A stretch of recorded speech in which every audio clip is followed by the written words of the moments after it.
Hey guys, it's Mike with another Raid Shadow Legends free-to-play video. We're on to day 3 and 4, as I didn't quite get a video out on day 3, but we're going to cover some of the stuff we went over. So on the account, we're making some headway. We're up to level 32 here. Champions are looking good. We've got Kale up at 5-star 50. We got our first 5-star food ready to go. We do have a couple 40s that we're building and just trying to work through to get him to level 6. Or 6-star as fast as possible. We did rebuild the my team and got them outfitted with new gear. We started being able to craft or forge perception gear, which is great for starting out in the account. You get your accuracy up on War Maiden so she can land that decreased defense, as well as speed, which is a big win. I did get my apothecary up to level 2, speed level 203, which for a brand new account is pretty amazing. At the end of the day, this is like a cheat code. Apothecary is crazy good, just because if he's going twice as fast as everybody else, he gets 2 turns for every one of the enemies. He's either speeding your team up or healing somebody every time before they get a turn, which is really cool. Not to mention he keeps your damage dealer moving through their abilities. So this has been a straight cheat code getting the 2 stars done. So I went into trying to sell me something.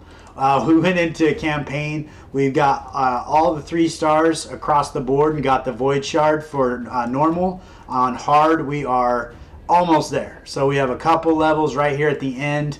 We weren't able to get through the boss here, and we have a few more levels to get through here. I just need to get more damage out of my Kale right now. He's just not doing quite enough, but we've almost got this Sacred Shard, and then we're working through Brutal. I'm trying to think where we stopped. I think we could probably press on, but I was trying to kind of clean some stuff up while going through missions and so forth. So today we got some shards that we're going to pull. We got 1 more Void, 3 Ancients, and then these Mystery Shards. So that'll be a huge benefit there. So we're going to jump in this battle on hard so I can show you what I'm talking about with Apothecary and just how well he works. He doesn't do a lot of damage, but he definitely keeps your damage dealers moving, and he keeps your health topped off. So as he starts his abilities here, he's going to move through. Basically, he gets 2 turns for every turn of the defense. So he's either going to be able to heal or speed your team up. In the interim, they get to go and have a turn. So a lot of times he'll make it where Kale gets 2 turns before the enemy gets a turn as well. And then if you are taking damage, like Kale's just not quite powerful enough. He should be able to drop at least 1 or 2 of those guys. But when you start taking damage, he's rolling through his abilities and healing really fast. And so even levels, I mean, he's a 4-star 40. He's going to be functional on my account and helping me out for quite a while. Ideally, you could build him a little bit tankier where he has high defense, but ultimately you really just want him fast. You can see he's healed himself up. We have full health going into this last battle. He's speeding Kale up. Every time he runs that, he's running faster, plus he's getting 15% turn meter. And we're really not in any danger here of dying.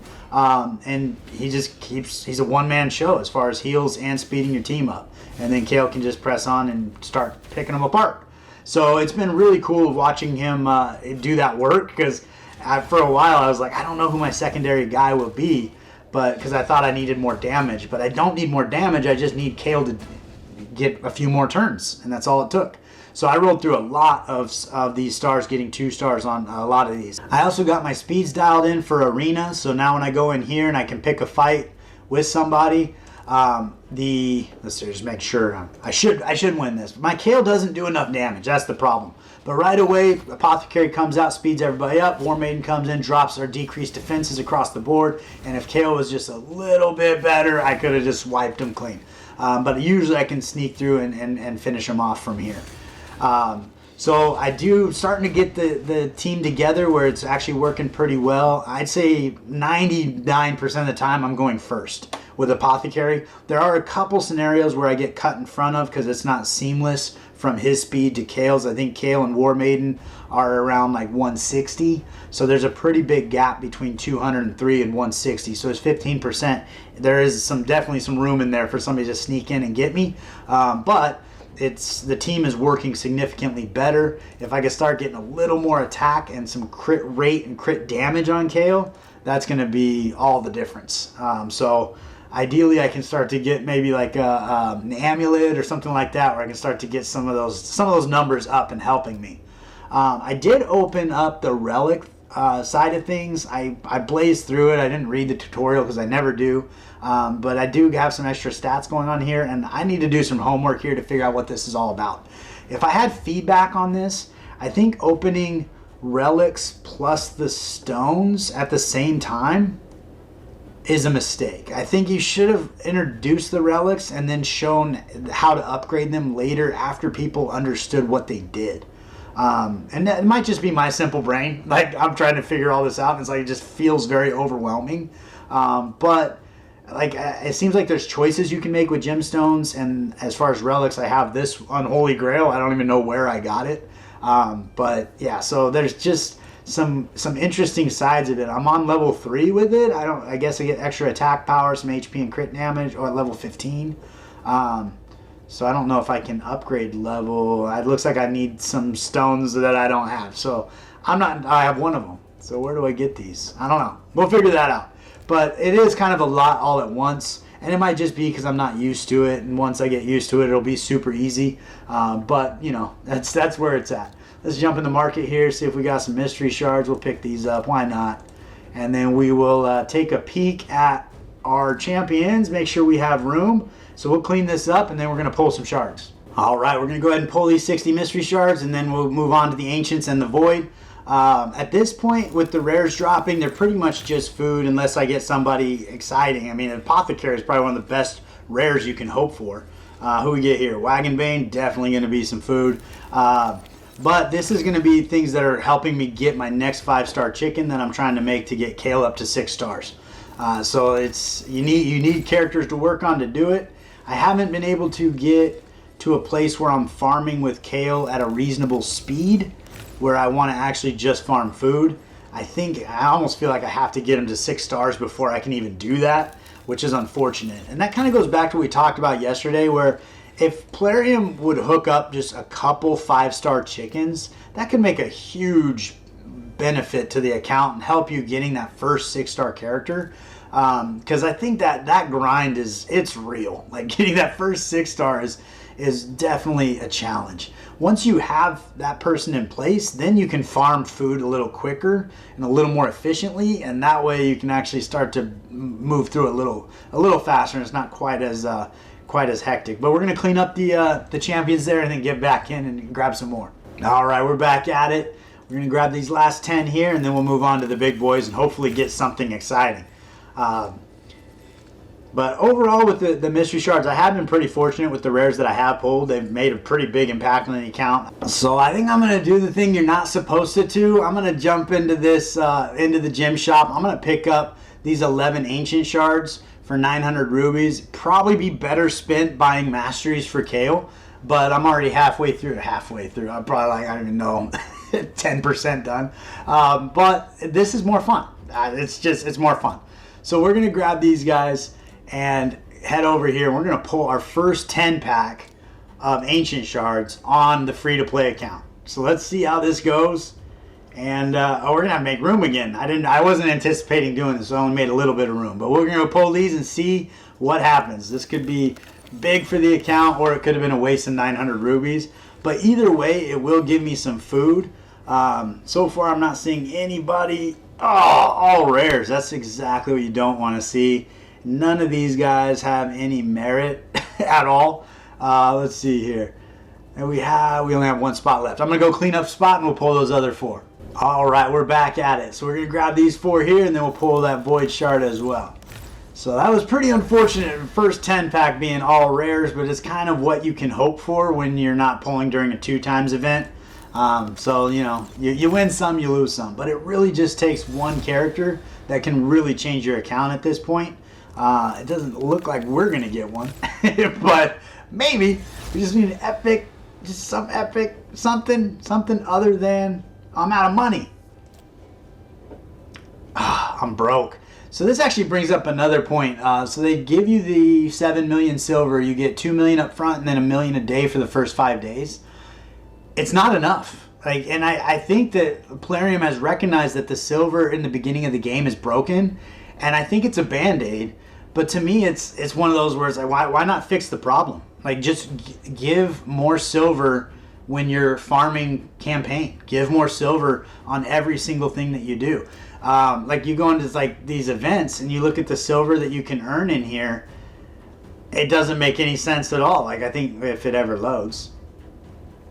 So here's 75,000 silver, 100,000. This should be 1,000,000. Like I mean, you're gonna blow through it, and you're trying to do, you're upgrading gear. Like there's so much stuff where it's just like I just don't get where this is coming from. But that should be enough, hopefully, to let us pull those shards. Let's see if that is. I think that should be enough. I think that'll do 20,000, and then I think 50 for that guy. So let's go for it and see if we get lucky on this last ancient shard. But now you know why that you don't buy shards. So we are untempted by the temptress. All right, so we're gonna go ahead and go aim for this this void shard here. We got one shot at it. Our last void summons was very lackluster. We ended up getting that Marquise, who's straight garbage. And this guy is not any better, I don't believe. Heals champion.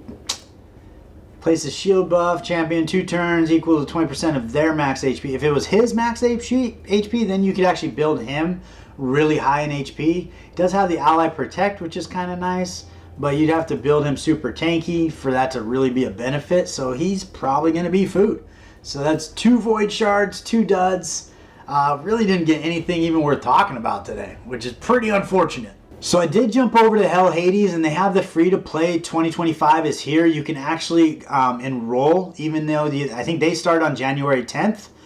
Chances are a lot of people will fall off by the end of the 3 months, would be my guess. But if you want to grind it out and be a part of this, I believe I signed up. The only problem for me was when I went through all the steps, my account had already started.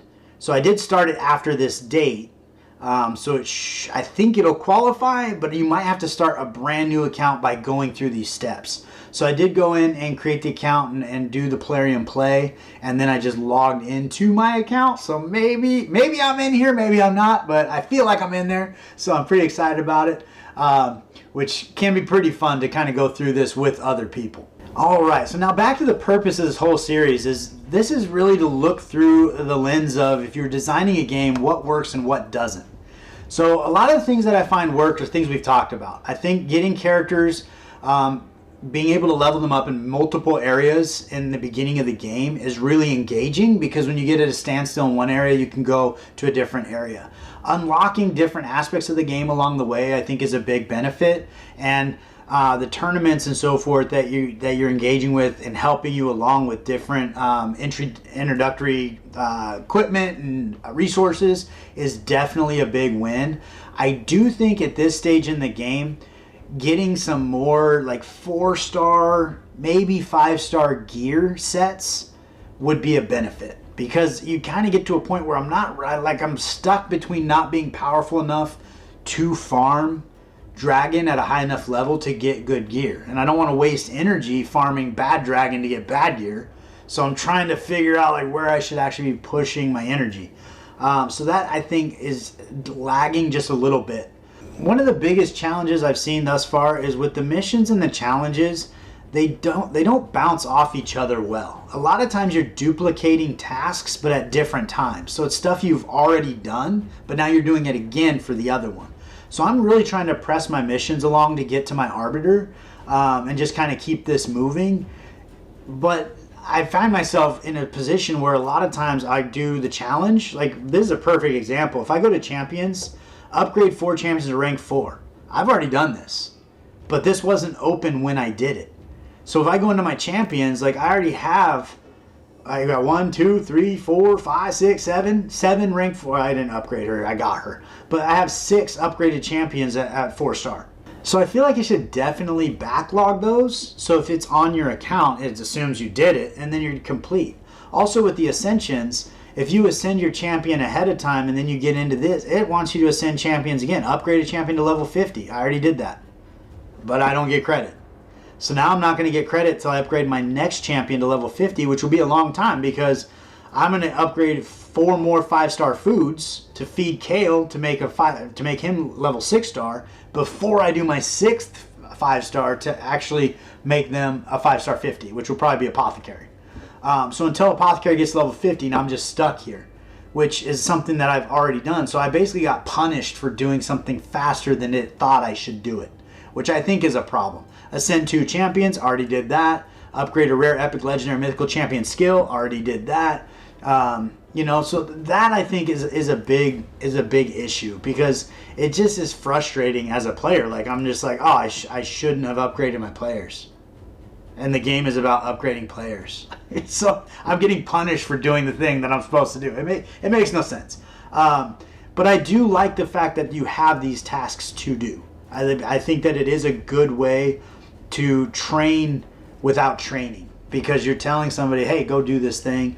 And it gives you, like, if you get stuck or you're at a stopping point, it gives you something to do. Another thing that's been brought up, they tell you that this is a specific task you want to do, is to upgrade these, which are literally the worst thing you can upgrade in the Great Hall. Literally the worst. But they tell you to go do that. So instead of having accuracy leveled up, crit damage leveled up, defense, which affects all players, HP, which affects all players, that's why these are the worst. These only affect attack-based champions, which is a third of your champions. Champions are HP, defense, or attack. So defense will help all of your champions because it'll help them be more defensive. It'll also help your defensive-based attack champions, as well as HPs in the same category. Attack will only help attack-based champions. So it's stupid that they're telling you to do the wrong thing. And I know I brought it up yesterday, but this is a huge problem. This put such a bad taste in my mouth. So we had to get 25 lesser potions for the Magic Keep, Spirit Keep, Force Keep. So you go in here and you say, okay, I need to get 25 of these. So I don't want to farm here because you have to be on stage 5 or higher for the actual challenge. So I can't guarantee I'm giving myself lesser potions. So I'm over here and I'm getting these middle potions, and they don't do anything for the challenge that I'm doing. So I'm sitting here going time and time again, getting this, getting that. Oh yeah, and oh, by the way, every now and then I just get a brew. Not 17 brews, not 40 brew, one brew. What am I going to do with one brew? I'm here to do this specific task, this specific thing. I'm farming this. This was so frustrating how much energy I spent going through and doing what is a stupid task. Why do I need 25 lesser potions? Speaking of that, I don't understand at all when you go in here and you say, okay, I'm going to go, and I go to the tavern and the ascension and potion mixer. I can take 10 of these and make one of these, but I can't take one of these and make 10 of these? Why? Why can't I bring them back down? That doesn't make any sense. So that way, if I happen to pull a 3-pack of the superior potion, I could get 30 of these guys or 300 of these guys. So I'd be rewarded for getting the better thing. But somehow, it's just a really weird dynamic that is incredibly frustrating. I do believe I need to do this. I think this is one of the tasks. I don't have any money. I'm out of silver. So silver, obviously, being one resource you run out of. The other thing is energy. The first probably 2 days, you get as much energy as you could possibly use. You could basically play non-stop for almost 2 days. Then you get to a point where you're not leveling up as quickly, so you're not accruing the power. So that is some things that kind of come in. But I do think that there's an opportunity here. Because I'm new to the game, I'm excited to play. I want to keep playing. I don't want to be worried about whether or not I'm allocating my resources in the right way. Doing these challenges to get these 25 lesser potions, I used hundreds of energy to do that. Was it the right thing? Probably not. I don't need the potions right now. I actually need gear. I need gear really, really bad. But that was next on the challenge, and it's I want to open up the next level of the mission so I can start pressing on and trying to get to the Arbiter and get to new potions and keep moving. Because if you keep moving through these, you earn resources to keep you being able to play. So here you go. I have 25 lesser force. Haven't quite got there yet, but it's coming up. So I can look forward to that. I'll probably use 5 or 6 bottles of energy to do this one task that I don't even need to do. But yeah, so some of those things can be kind of frustrating, and I think the frustration comes in where it's I don't think Plarium plays their game. They haven't gone through and actually walked through this onboarding process in probably years, because there's stuff in here that you're just why why am I doing this now? This doesn't make any sense at all. So we have a ancient shard here in the freebies. You get one every 7 days. So let's go ahead and pull that bad boy and see if we can turn our luck around, because we've got nothing. So we're in a rare, and it's not a good rare. Purgator. I have been rolling through a lot of artifacts for this event. I'm trying to get enough fragments so that I can summon Sabbatha. So I'm pretty close. I should be able to get these. I've already got 25, so that'd be 50. I'd be halfway there. So that'd be a pretty big win if I could get her on the account. I actually haven't looked at her kit yet specifically, because if I don't get her, I don't want to be upset that I missed out on her. But I have heard that she is pretty good. So hopefully I can get her on the account. But I'm going to keep pressing on, working towards getting Kale to that level 6 star. And then Apothecary up to 5 star 50 is the clear path for me at this point, unless I happen to pull somebody different. I have been pretty pleased with the damage that Therisk does. And she's in pretty mediocre gear, to be honest. So I do think that I'll probably hold on to her. Probably won't make her food. I am a collector at heart, so I really I struggle feeding epics, even though I probably get 100 of her. At this point in the game, it's tough to feed an epic character. So I think I probably will be turning some of these other folks into food. Coffin Smasher, Meat Cleaver, Meat Carver. Kind of working through those. But I did get that secondary Apothecary, so he'll be food. But it's kind of fun when I'm actually leveling him up, having running 2 Apothecaries. You're moving even faster. He doesn't have any gear on him, but it'd be pretty interesting to run as for fun, like another really fast Apothecary alongside your other Apothecary. It'd be a different kind of cheat code, I'm sure. But that's about what I got for you today. Still having fun with the free-to-play account on to day 4, just plugging away and making things happen. I appreciate you tuning in. If you haven't liked and subscribed, please do so. It means the world to me, and I look forward to seeing you next time.